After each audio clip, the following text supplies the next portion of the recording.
Good morning, everybody, and welcome to Health Talk. I am your host, Dr. Niru Prasad, with my background in pediatrics and emergency medicine urgent care, affiliated with Henry Ford Health System, St. Joe, Oakland, and Beaumont. The theme of our Health Talk today is a good dental hygiene.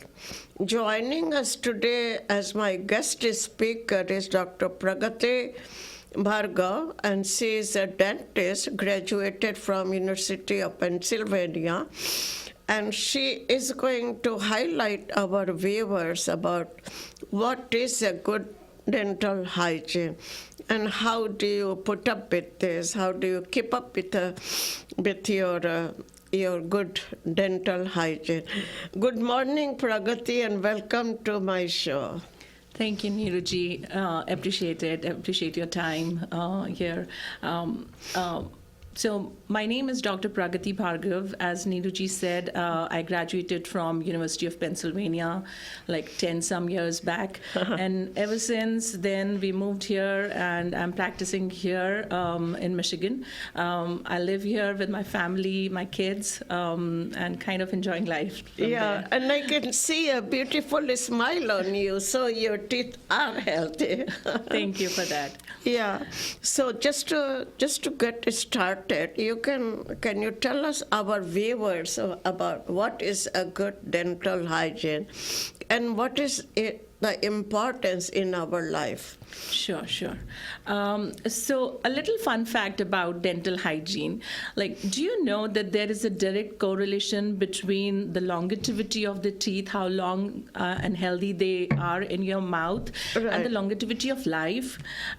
So whenever I tell my patients who are without teeth, who are not neglecting their teeth and not taking good care of their teeth, when I tell them, they are really surprised that how is it even possible, teeth and your whole body. So the way I tell them is see, the bottom line is we all want to live long. Right. And in order to live long, I believe we all would like to eat food and enjoy it. Right. To eat food, we need teeth to chew.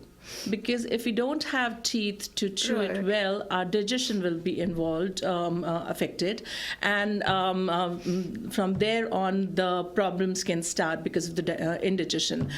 So that's why, number one, the functionality of the teeth comes from there. The other fun fact I'll say is, anything happening to your body, systematically,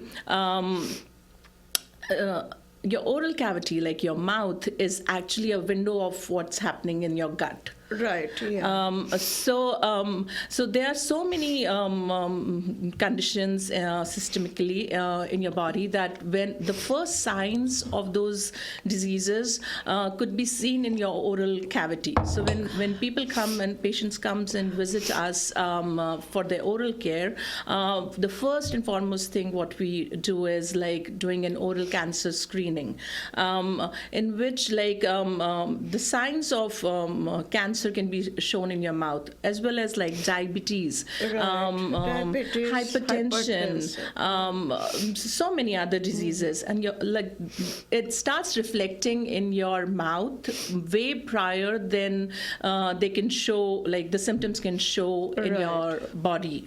So dentists can guide you from there on to how to take care of your complete overall health. It could be one of the very first signs. So now when I tell my patient, when I see my patients, most of the time I see three categories of patient in my clinic. So before we get started, we are talking about a good oral hygiene. Three groups: you see the children, you see the adults, and you see the senior citizens. No, right? I'm talking about a little differently. Okay. So just the children. Okay. No, not the children. So how they take care of your teeth based on that. Right. But what I wanted to ask you, during my residency and rounds and clinical practice, I do see a lot of oral issues, There is a whole book now, I forgot the name. They said what are the oral manifestations of any underlying disease. Yeah, so I looked through those, and they will tell you exactly. So you are working you have your own office. So when you are in your office and somebody comes, can you please tell how you proceed with them? Yeah, sure. So whenever a patient comes to our practice, first of all, we do certain diagnostic testings on them, Right. like take some X-rays, do thorough evaluation in their mouth, like intraorally what's going on, and how is it related even for the external things, like is there any extraoral swelling, like from outside the face, can they see, what are their symptoms, how are they taking care of their teeth, and that is our bottom line, like baseline. Once we collect all that kind of data, then we do the exam and figure it out tooth by tooth. What is needed on that tooth? Are they in healthy condition or not? Are they periodontally? Periodontal means like the gums are sound or not? Are they moving or not? Is there any cavity in them or not? Like, or are there more chances that it might get cavities, depending on how they are maintaining their oral hygiene at home?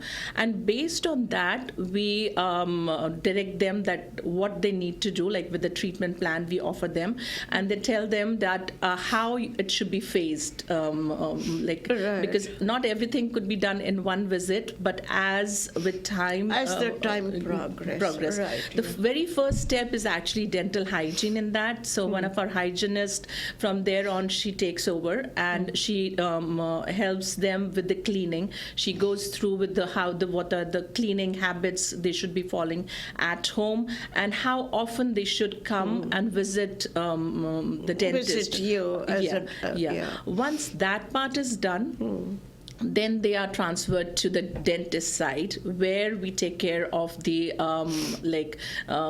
the teeth cavity wise or restorative wise, or if any root canals are needed, or if any prosthesis is needed. So we can plan it out in that ways. But most so, like when we see the populations in our patient, they are mostly like three broader categories, what I can say. One are like really who want to do everything, know everything about the dental hygiene, and they do it as well at home. The compliance is there. The second category is kind of the one who try their level best, but they're not there.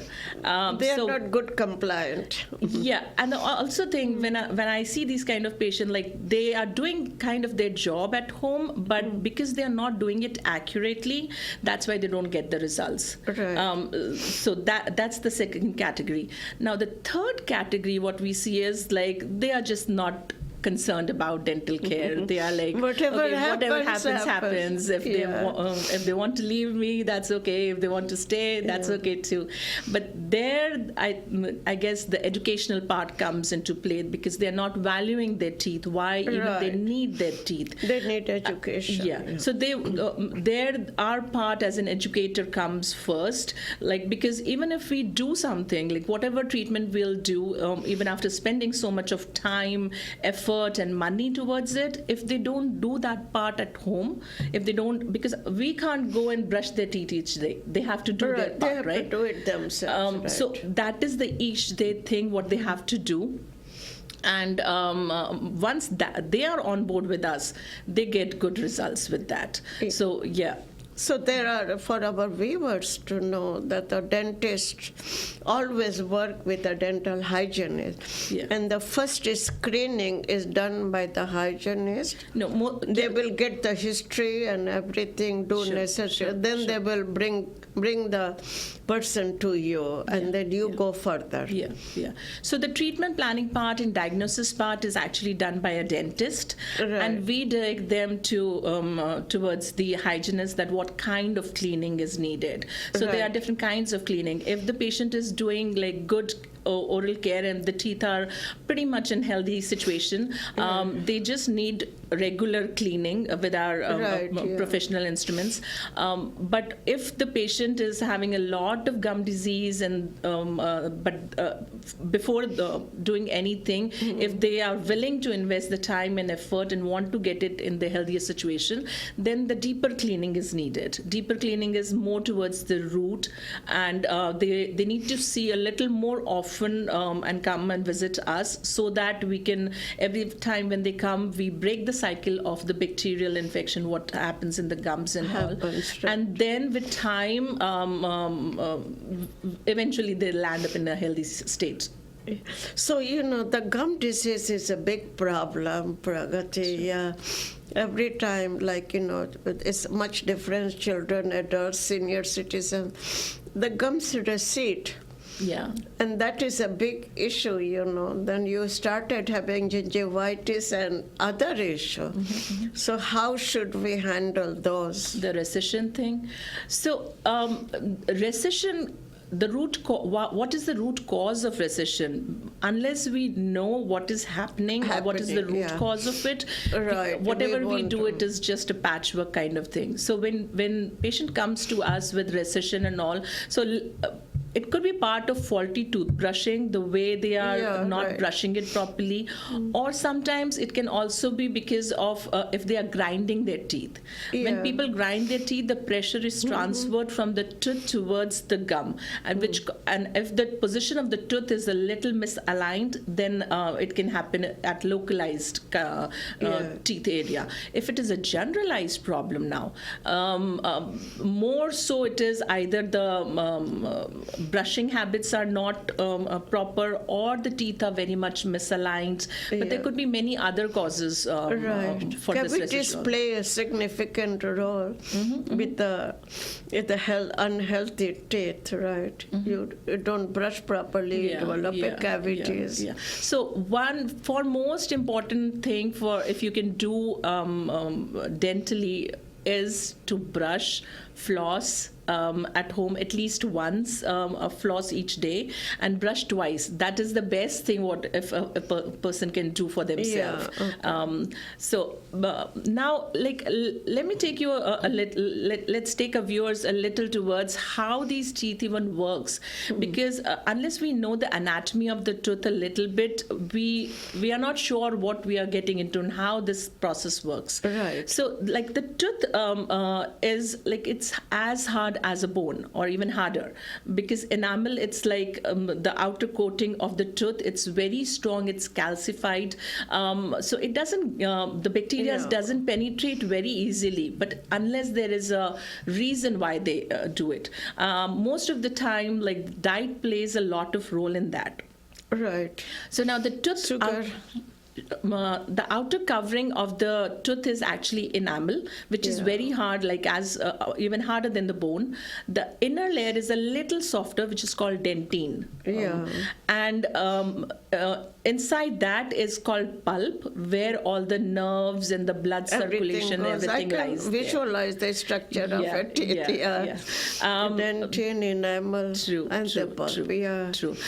Now, food, whatever patient, these people consume, it plays a lot of role in dental habits. So what happens is when we intake sugar or any kind of acidic food, and the number of times we consume sugar, based on that, our teeth, there's a very thin film formation on our teeth. It's called plaque formation, with saliva and this bacteria. There's a very thin layer of plaque which is coating the tooth surface. And believe it or not, it just takes 14 days or so for this plaque to convert into calculus. And this calculus is stony hard thing. Right. It's called tartar.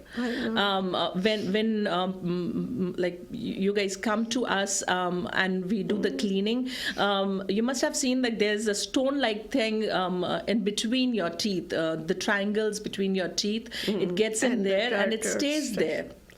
It's very hard. So the only thing what you can do to prevent that thing happening is to brush. The more often you brush, like twice a day, you're breaking actually the cycle of this bacteria, so that it doesn't go towards the calculus formation. So I know, a couple of times I have been to the dentist, and then they give me the toothbrush and tell me how to, clean. And I can imagine how hard it is for any sugary thing gets stuck, right? Yeah, true. So teeth have like so many crevices, like so many, the structure of the tooth, not all the surfaces are smooth surfaces. They are in between the teeth, it's like more curved. The top portion has grooves and crevices. And cleaning them with brush is a very self-explanatory thing, but then also flossing is important. So let me take our viewers towards the steps of what are the steps of oral hygiene? Yeah. So like mostly I'll say like there are three basic steps, but here and there, depending on the situation of our patient, like what they need, it could be some additive steps as well. So it is like brush, floss, and tongue scraping.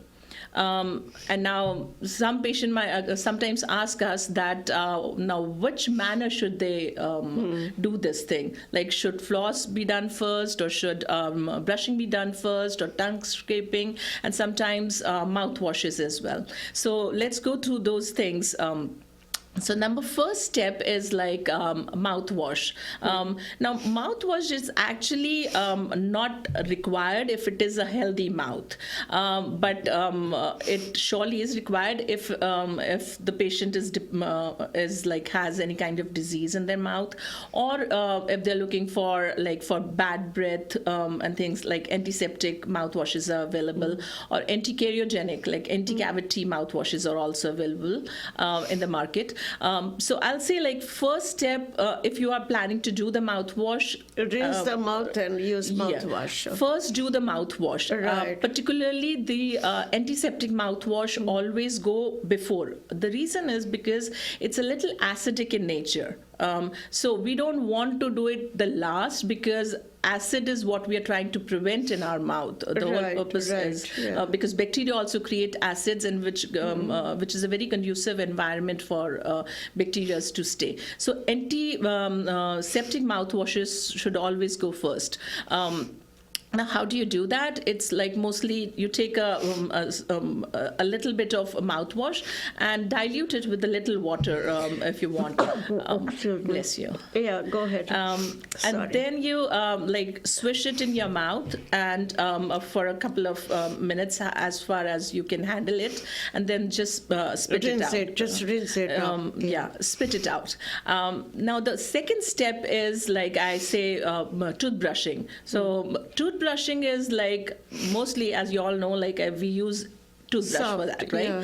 I'll say like soft or extra soft toothbrushes are good enough. If they are hard, what happens is it can cause like toothbrush abrasion, as you said, recession. Part of recession can also be caused by if the toothbrush is very hard. And now there are toothbrushes, power toothbrushes are also available, and there are different kinds of toothbrush where like they have grooves in it, or they are all fancy stuff. You can pick whatever you want, but mostly what we care about is the soft toothbrush, or the power toothbrush are good as well, because half of the job of vibrating and movements are done by the power toothbrush. Now, how do you do that? So here I have a little model with me. You take your toothbrush, and you first thing you do is you dip it in water for a little while, so that it turns a little softer. Then you apply a little bit of toothpaste. You don't need a whole lot of toothpaste. Just a pea size of it is enough, what you need. Once that is, your toothbrush is loaded with toothpaste, what you do is, so suppose this is, from this side you start. You put the bristles of your toothbrush roughly 45-degree angle, the place where it touches the gum and the teeth.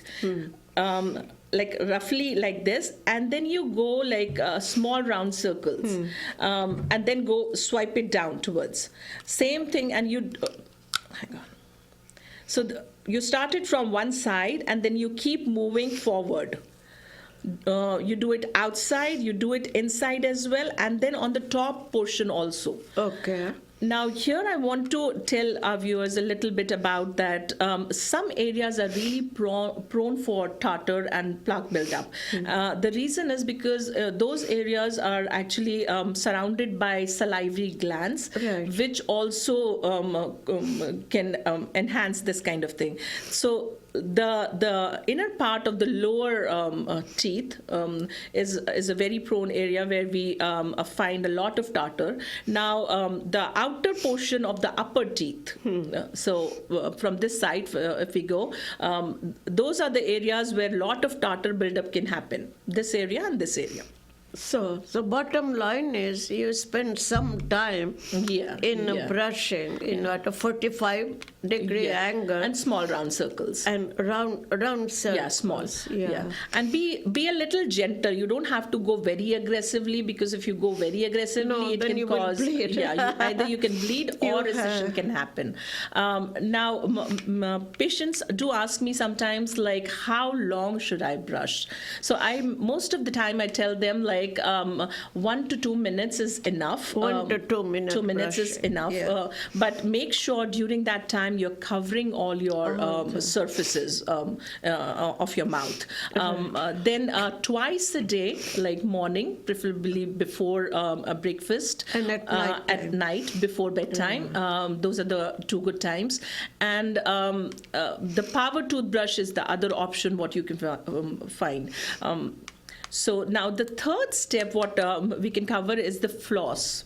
Yeah. So the floss very is important. Yeah. The floss. Yes. Yeah. I try to do it as much as I can. Good. So do you do it like each right day? After dinner. After dinner. Yeah, perfect. There are so many kind of floss. Yeah. They are available in the market. So now, could you differentiate what are the differences you see in the kids, adults, and the senior citizens? Sure.